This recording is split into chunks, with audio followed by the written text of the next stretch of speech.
Boa noite, irmãos e irmãs, graça e paz. Sejam todos bem-vindos, todas bem-vindas à nossa live Orai Sem Cessar, da Igreja Presbiteriana de Blumenau. Vamos iniciar orando.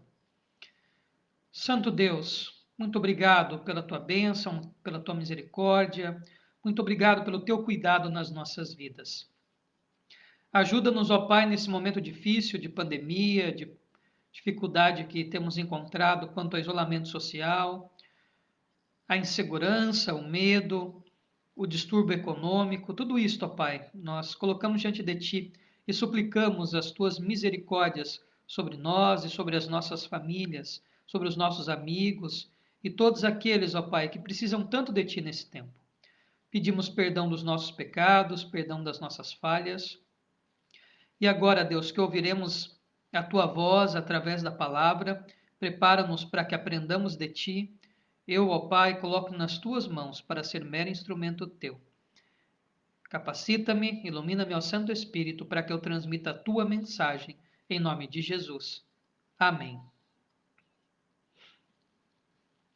Então, a você que está chegando agora, boa noite, seja muito bem-vindo, muito bem-vinda à live Orai Sem Cessar da Igreja Presbiteriana de Blumenau. E vamos dar continuidade no nosso estudo em Atos, né? Chegando agora num capítulo importante, numa parte importante de Atos. Então, ontem nós estudamos a instituição dos diáconos e entre eles Estevão. E agora nós vamos ver um pouco a história de Estevão, o primeiro mártir. Então, vamos lá. Atos, capítulo 6, versículos de 8 a 15. Diz assim a palavra do Senhor. Estevão, cheio de graça e poder, fazia prodígios e grandes sinais entre o povo.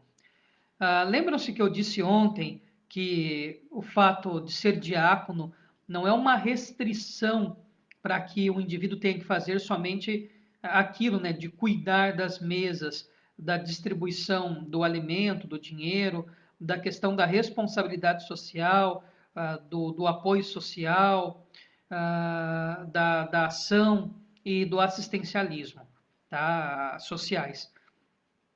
O diácono é uma pessoa que tem um ministério pleno. E nós vamos ver agora que Estevão, que ele também, assim como os apóstolos, era um instrumento de Deus para a pregação, mas também era um instrumento de Deus, um canal de Deus para a operação de milagres. Então veja, o operar milagres não está restrito ao grupo apostólico aqui na igreja primitiva. Estevão também era um homem cheio do Espírito Santo e o Espírito Santo lhe permitiu, né, lhe concedeu este poder de ser um instrumento, um canal de Deus para a operação de milagres. Versículo 9. Levantaram-se, porém, alguns dos que eram da sinagoga chamada dos libertos, dos sirineus, dos alexandrinos e dos da Cilícia e Ásia, e discutiam com Estevão.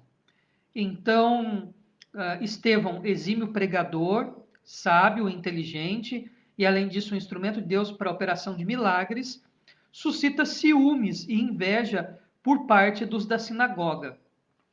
É muito provável que esse grupo da sinagoga seja liderado pelo grupo dos fariseus, porque os saduceus acabavam que tinham mais essa função do templo, né? Mas a sinagoga era como se fosse a igreja da época. Pastor, mas o templo também não era? Sim, mas o templo era algo mais solene, as reuniões festivas, havia um entorno, né, de um Deus que mora no templo. As sinagogas eram como que escolas, tinham orações, bênçãos e exposição da escritura, mas não, inclusive na liturgia da sinagoga não tinha música, né? Interessante. Então, a liturgia da igreja hoje, ela é mesclada entre uma liturgia do templo e uma liturgia da sinagoga, tá? Mas o que era uma sinagoga? A sinagoga, ela surge da necessidade do povo judeu na época do exílio babilônico. Então, quando eles são exilados, eles se veem privados da adoração no templo. Então, servindo como escravos na Babilônia, eles se reuniam, ora escondidos, para lembrar da palavra de Deus, para ouvir as histórias, para orar, etc., né? Eram, faziam de maneira escondida, né? Então, nós temos a base do que veio a ser a sinagoga. Quando, do período que eles voltam do exílio, o templo está destruído. Sem templo não tem sacrifício, sem templo não tem a maioria das comemorações das grandes festas. Então, como o templo demorou bastante tempo a ser reconstruído, né? É só nós lermos lá os textos de Esdras, de Neemias, de Ageu, enfim, né? Demorou para o templo ser reconstruído, a cidade de Jerusalém ser reconstruída, estava tudo destruído, né? Mas até o templo ficar pronto, até o templo ser reconstruído, eles se reuniam nesses locais.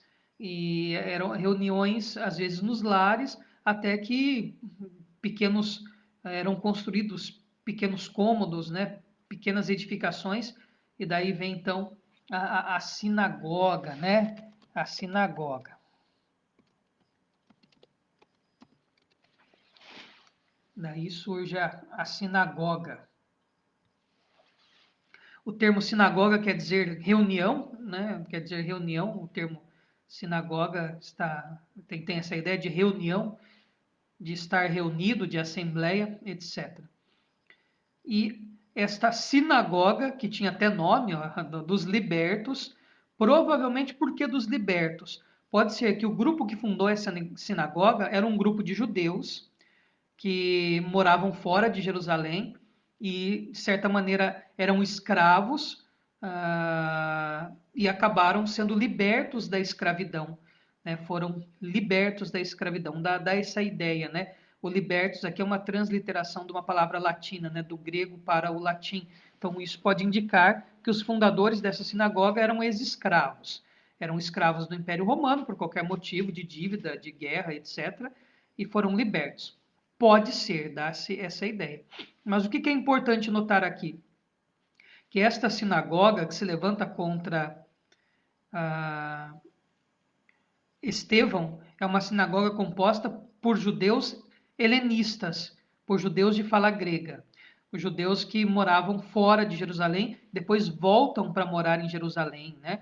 Ou porque nasceram fora de Jerusalém, ou porque foram pequenos embora e depois regressam e voltam a morar em Jerusalém, ou nos vilarejos em volta, chamados judeus helenistas, eles de fala grega. Então é esse grupo aí. Como o autor, né, Lucas, cita Cilícia, pode ser que Paulo, o Saulo de Tarso, né, que depois vem se tornar Paulo, poderia estar no meio dessas pessoas que se levantaram contra Estevão. Então havia um debate teológico, havia um debate acadêmico. É o que esta sinagoga, com esse grande grupo de judeus helenistas, judeus de fala grega e também de parte culturalmente grega, estavam discutindo teologia com Estevão. Versículo 10. E não podiam resistir à sabedoria e ao espírito pelo qual ele falava. Então é importante essa ênfase. Quem dá sabedoria, quem dá entendimento, quem dá inteligência para Estevão falar é o Espírito Santo. Não é uma sabedoria preconcebida somente. Né? Veja, é o Espírito Santo que capacita Estevão. E ele não perdia nenhuma discussão. Né? Diante dessa frustração deles não conseguirem vencê-lo pelo argumento teológico, pelo debate, pela discussão pública de termos bíblicos, eles então vão baixar o nível.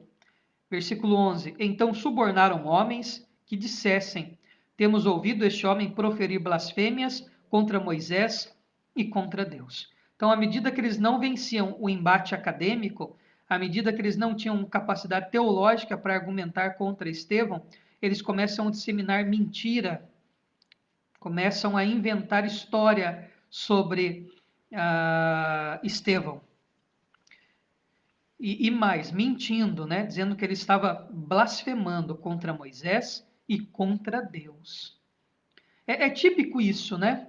Quando alguém não consegue vencer você por argumentos lógicos, bíblicos, racionais, teológicos, enfim, quando a pessoa não vence o debate, muitas vezes ela quer apelar, aí vai inventar mentiras acerca do outro, então vai baixar o nível para tentar ganhar a discussão, né? Vão mentir contra Estevão. Isso acontece até hoje, né?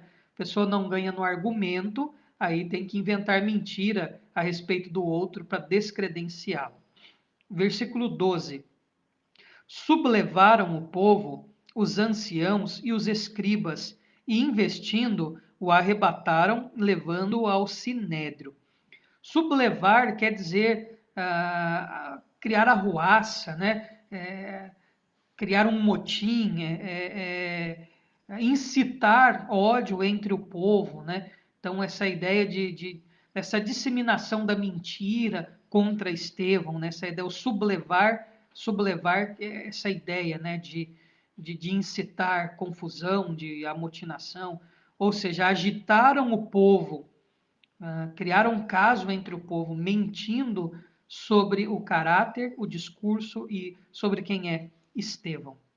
E eles lograram êxito nessa campanha mentirosa deles contra Estevão, que conseguiram levá-lo até o Sinédrio. Olha, mais uma vez o Sinédrio aparecendo. Mais uma vez o Sinédrio, que era o conselho religioso do passado, mas também que julgava outras causas, né? Poderia ser um Supremo Tribunal Federal, mas de cunho religioso. Mais uma vez o Sinédrio se posicionando contra a igreja, contra Cristo, consequentemente contra Deus. E sabe o que é engraçado? O Sinédrio falava em nome de Deus. A mentira que é dita contra Estevão é que ele estava blasfemando contra Moisés e contra Deus. É interessante isso, né? Temos que notar isso. Aqueles religiosos do passado que deveriam conduzir as pessoas até Deus é que se tornam o primeiro obstáculo e os perseguidores da própria igreja de Deus, de Jesus. O que isso prova? Que de Deus esse pessoal religioso não tinha absolutamente nada. E diante do Sinédrio, então, começa mais uma vez um espetáculo terrível, né, que vai culminar de uma maneira também triste, né?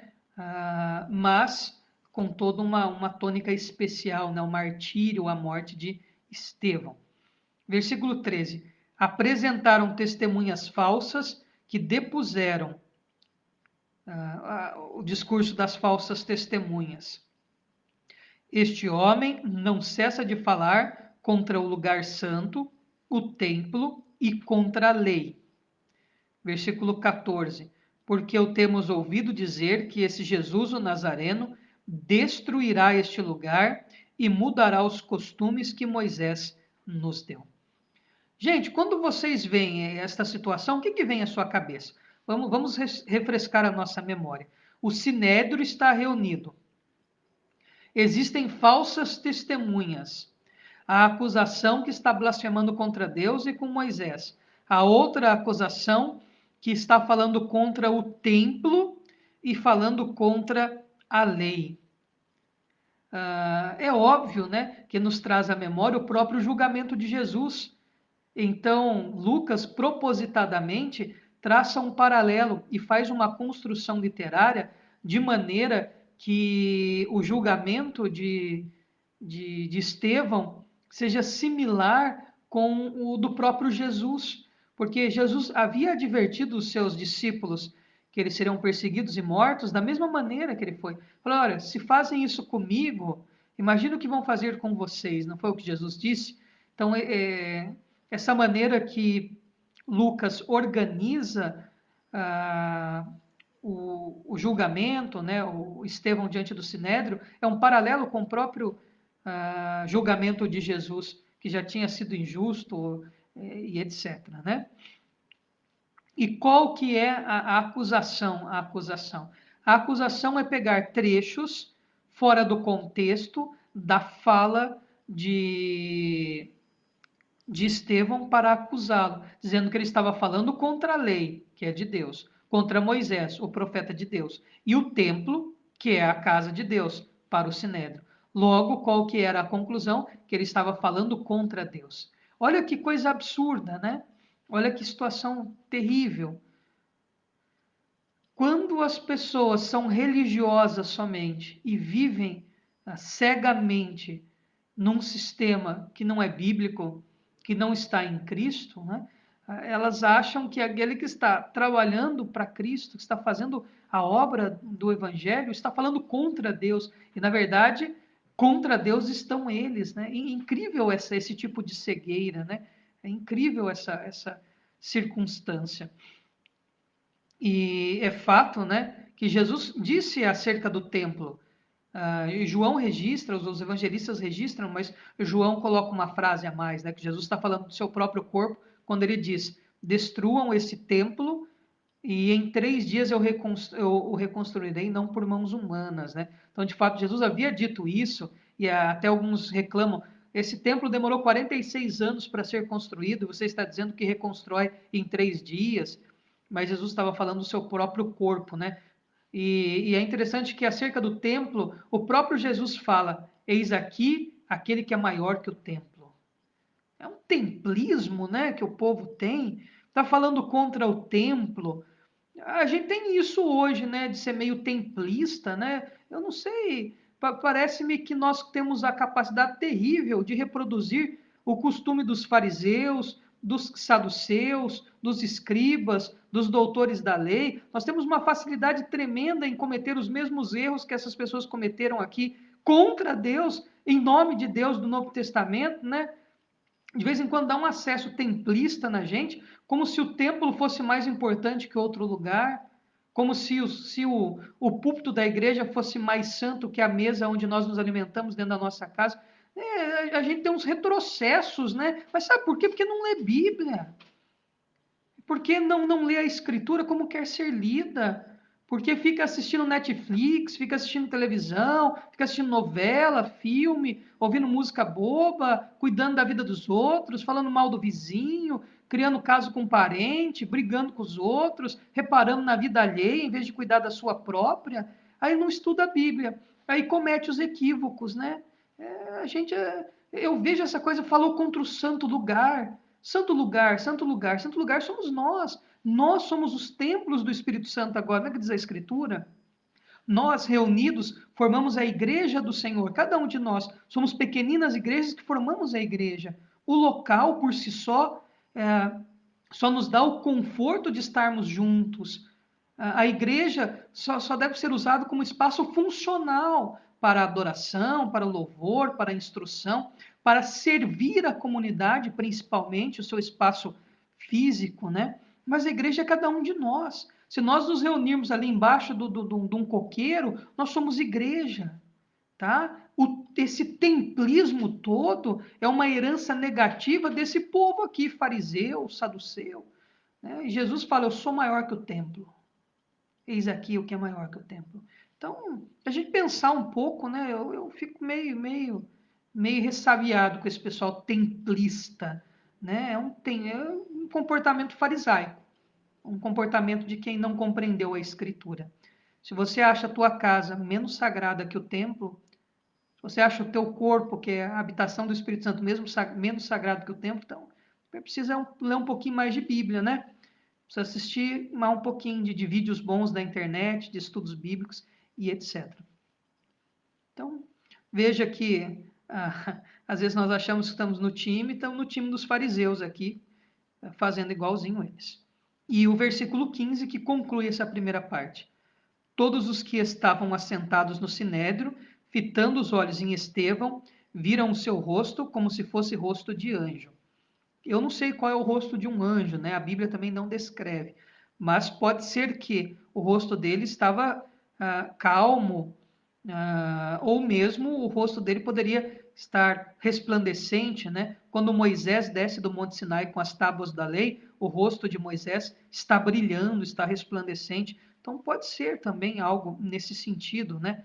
Ou essa ideia que o seu rosto como fosse rosto de anjo, o termo ângelo também pode indicar mensageiro, e às vezes ele é usado, o termo anjo, principalmente no Apocalipse, é o anjo da igreja. O anjo ali, o mensageiro da igreja, é o líder da igreja, o pastor da igreja.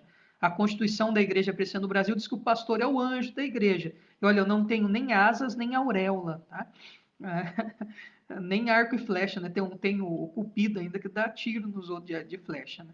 Mas a ideia aqui de anjo pode ser que eles viram na face dele que realmente ele era um mensageiro de Jesus, um despenseiro do evangelho, um discípulo do Senhor que leva a sua mensagem. Pode ser essa ideia também, tá? As duas cabem perfeitamente aqui na interpretação e tanto na morfologia quanto na sintaxe grega, ambas as situações, tá?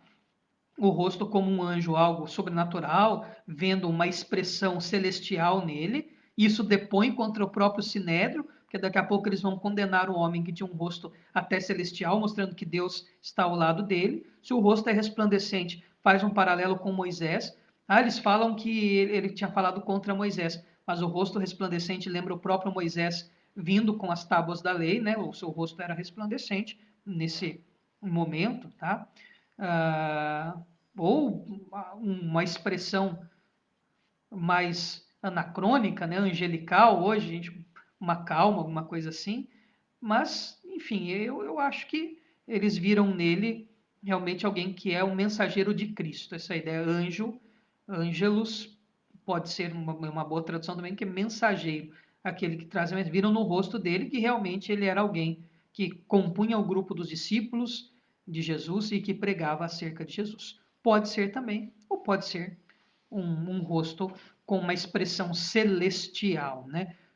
Pode ser que Lucas, ao escrever isto, essa experiência de saber como era a face de um anjo, poderia ser uma experiência que não era incomum para os religiosos dessa época, tanto para ele também para Lucas, né? Para hoje eu não sei, não sabia dizer como que é um rosto de um anjo, para dizer como que estava o rosto de Estevão, tá?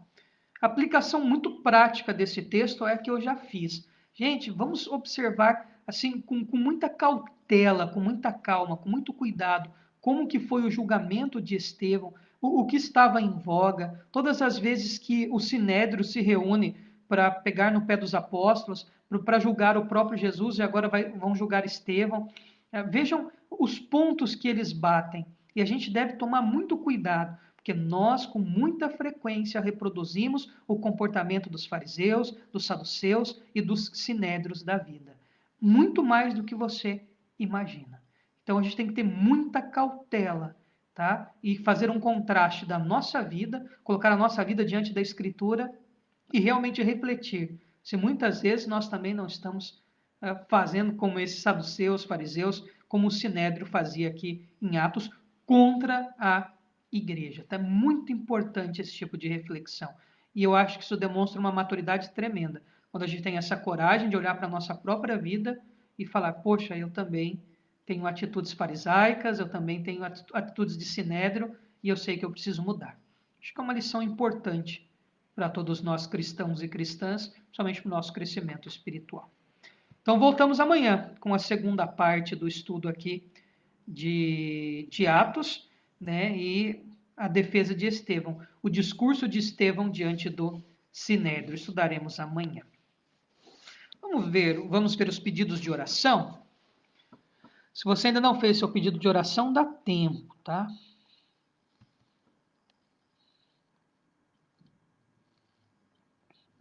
Pode pedir por você, pode pedir por outra pessoa. Pode agradecer, né? E deixa o seu boa noite aí para no final a gente mandar um abraço para ti.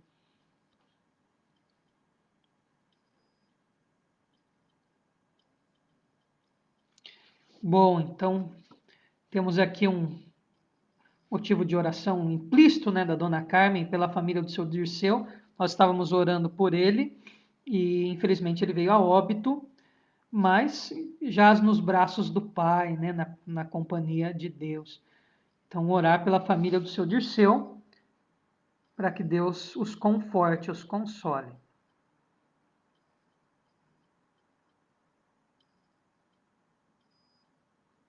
Temos pedido de oração aqui também do diácono Osni. Pede oração por todas as famílias. Oração pelo seu tio João Antônio, que continua na UTI. Pede oração também pela Cristina e pelo Cristiano, que são seus sobrinhos. E ele é grato a Deus por Deus ter cuidado da sua família e também do seu trabalho.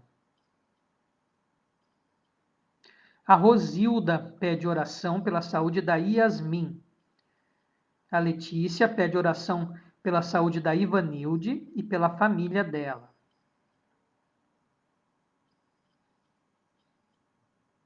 A Lígia Soares pede oração pela saúde da Alice. Uma bebezinha que nasceu ontem e está na UTI. Vamos orar pela pequenina Alice. Então vamos lá, vamos orar e já já nós enviamos os abraços aí. Se você está assistindo, não deixe de mandar um oi para a gente enviar um abraço para ti, senão eu não consigo saber que você estava assistindo. Oremos. Senhor, nós intercedemos pela vida da dona Carmen, do seu Omar, de todos os seus familiares, tanto do Brasil quanto do Chile. Em especial, nós agora pedimos o conforto do Senhor, as consolações do Santo Espírito sobre a vida da família do seu Dirceu.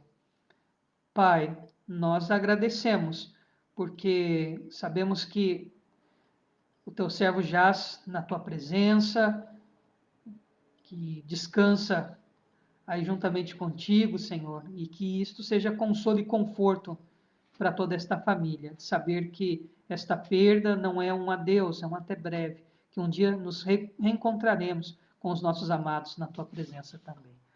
Conforta, Pai, esta família que chora pela partida do Senhor Dirceu. Deus eterno, abençoe o diácono Osni, a nossa irmã Valéria. Nós agradecemos pelo cuidado do Senhor sobre ele, a sua família, sobre o seu trabalho. Pedimos que o Senhor continue o guardando, protegendo, livrando-o de todo o mal, suprindo todas as suas necessidades. Senhor, intercedemos pela vida do João Antônio, que continua na UTI. Suplicamos pela restauração da sua saúde. Pai, seja feita a tua vontade na vida do seu João Antônio. Abençoe também a Cristina e o Cristiano, sobrinhos do Osni. Colocamos eles nas tuas mãos, pedindo, ó Pai, que segundo a tua graça e teu infinito amor, o Senhor supra todas as necessidades, cuidando, fortalecendo, protegendo e livrando de todo o mal. Pai, abençoe a nossa irmã Rosilda, abençoe toda a sua família, abençoe a saúde da Yasmin. Pai, clamamos que o Senhor tenha misericórdia, suplicamos a restauração da saúde da Yasmin. Colocamos nas tuas mãos, ó Pai, pedindo, Deus, que o Senhor seja de fato amoroso, cuidando e abençoando a Yasmin. Senhor, oramos também em favor da Letícia, do presbítero Ricardo, de toda a sua família, em especial pela vida da Ivanilde. Pai, colocamos a saúde dela nas tuas mãos, Senhor, suplicando a tua cura, a restauração da sua saúde. Cremos, ó Pai, que sempre a tua vontade que é feita, mas ousamos pedir, ainda que pequenos, pecadores, frágeis que somos, pedir a tua cura sobre a vida de todos os enfermos que nós temos orado. Colocamos todos diante de ti, em especial a vida da Ivanilde, implorando, ó Pai, a tua cura e o teu cuidado sobre ela. Pai, pedimos também pela pequenina Alice, que está na UTI. Tenha misericórdia desta pequena vida, recém-nascida. Colocamos a Alice diante do Senhor, ó Pai, pedindo a restauração da saúde dela. Que ela fique bem, ó Pai, para a honra e glória do Senhor. Cuida dos pais que devem estar tão aflitos nesse momento, ó Santo Espírito, trazendo conforto e consolo.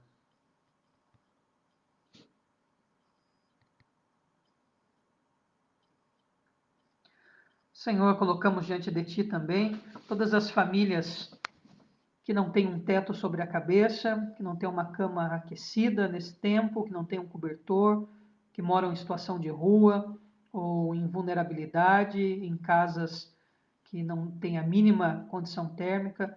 Pedimos a Tua misericórdia, Pai, sobre todas as famílias que enfrentarão esta frente fria que vem sobre o sul do país. E Deus eterno, desperta a Tua igreja para, de fato, fazer ações transformadoras na vida destas pessoas que não têm um mínimo de dignidade. Que a tua igreja não fique estática, esperando o Estado tomar qualquer atitude. Antes, ó Pai, que de fato mostremos Cristo ao mundo com as nossas práticas de amor. Desperta, aviva a tua igreja. Em nome de Jesus. Amém. Então vamos mandar os abraços. Boa noite, Solange, nossa amiga lá de Xanxerê, do oeste catarinense, né? Lá deve estar bem mais frio que aqui. Então, boa noite, Solange, Deus lhe abençoe, um abração para ti, para toda a família. Boa noite, tia Fi, boa noite, Chico, são os nossos tios lá de Águas de Lindóia, interior de São Paulo. Deus lhes abençoe muito, um forte abraço. Boa noite, dona Carmen, boa noite, seu Omar, que Deus lhes abençoe, um grande abraço. Boa noite, Marlene Vieira, Deus lhe abençoe também, muito obrigado pela companhia. Boa noite, Rose Andrade, Deus lhe abençoe muito, fortíssimo abraço para ti. Boa noite, Diácono Osni, boa noite para nossa irmã Valéria, um grande abraço, Deus lhes abençoe. Boa noite, reverendíssimo Elton, pastorzão, lá de Matão, no interior de São Paulo, né? Pastor da Igreja Presbiteriana de Matão. O homem é uma sumidade acadêmica. Pensa num homem inteligente. Está aí o reverendo Elton. Muito obrigado pela companhia, pela sintonia. Viu, pastor? Desculpa aí a pobreza acadêmica e teológica, né? Mas estamos aqui, estamos labutando, né? E muito obrigado pela sintonia. Um abração para ti, para a família e para todos os irmãos da Igreja Presbiteriana de Matão. Muito obrigado por acompanhar a nossa live. Boa noite para a Aline, que está escondida lá no quarto, lá no quentinho, né? Não está aqui na sala hoje. Boa noite, Rogério Andrade. Que Deus lhe abençoe muito. Um abração para ti, para o Binho. Então, Deus abençoe o Rogério, o Binho. Obrigado pela companhia. Boa noite, Samuel. Boa noite, Ananda. Boa noite, Samanda. Família abençoada lá de Xanxerê, também do oeste catarinense. Deus lhes abençoe muito, viu? Muito obrigado, Samuel, pela sua companhia. Boa noite, Dulceleia Pereira, nossa irmã de Itapema, sempre ligadinha conosco, né? Deus abençoe muito, viu, Dulceleia? Muito obrigado pela companhia, um forte abraço para ti. Ontem nós conversamos um pouquinho por telefone, né? Deus abençoe muito, muito bom falar contigo, viu, minha irmã? Deus lhe abençoe muito aí, Itapema. Boa noite, Letícia, boa noite, presbítero Ricardo, que Deus lhes abençoe muito, obrigado pela companhia, um grande abraço. Boa noite, Lígia Soares. Que Deus lhe abençoe. Muito obrigado pela companhia. Um grande abraço. Deus abençoe toda a sua família. Boa noite, presbítero Max. Boa noite, Léo. Que Deus lhes abençoe. Muito obrigado pela companhia. Um fortíssimo abraço. Boa noite, seu Osias. Um abração para o senhor, para a esposa. Que Deus lhes abençoe muito. Obrigado pela companhia. Boa noite, Rosilda. Família Andrade sempre presente conosco, né? Que Deus abençoe muito esta família amada da nossa igreja. Boa noite, dona Zeni. Boa noite, seu Dino. Boa noite, Ana. São os nossos irmãos lá da Igreja Presbiteriana de Xanxerê, também ligadinhos aqui conosco. Que Deus abençoe muito. Forte abraço. Boa noite, Claudete Bittencourt, nossa irmã de Itapema. Que Deus lhe abençoe muito. Obrigado pela companhia. Um fortíssimo abraço para ti.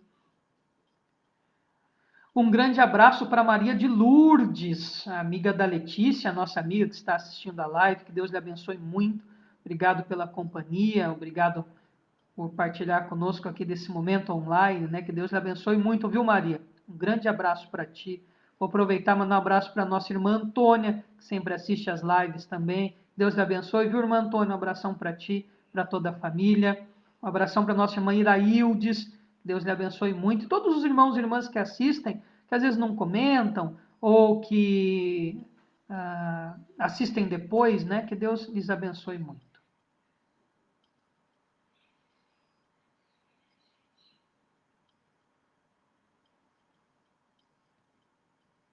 São os nominhos que aparecem aqui para mim, tá? Caso você tenha assistido e eu não mencionei o seu nome, às vezes o Facebook aqui não mostra tudo, né? Mas de qualquer maneira, eu agradeço muito a tua companhia, que Deus lhe abençoe muito. Vamos nos despedir com a bênção do Senhor. Irmãos e irmãs, que a graça do nosso Senhor e Salvador Jesus Cristo, o amor, a bênção de Deus, o Eterno Pai, a comunhão e a consolação do Santo Espírito seja com todo o povo de Deus aqui presente, espalhado sobre a face da terra, para todos sempre. Amém. Então nós voltamos amanhã às 19h30 com as canções e às 20 horas com a continuação da história de Estevão, o primeiro mártir. Né? Amanhã vamos ver o discurso dele diante do Sinédrio.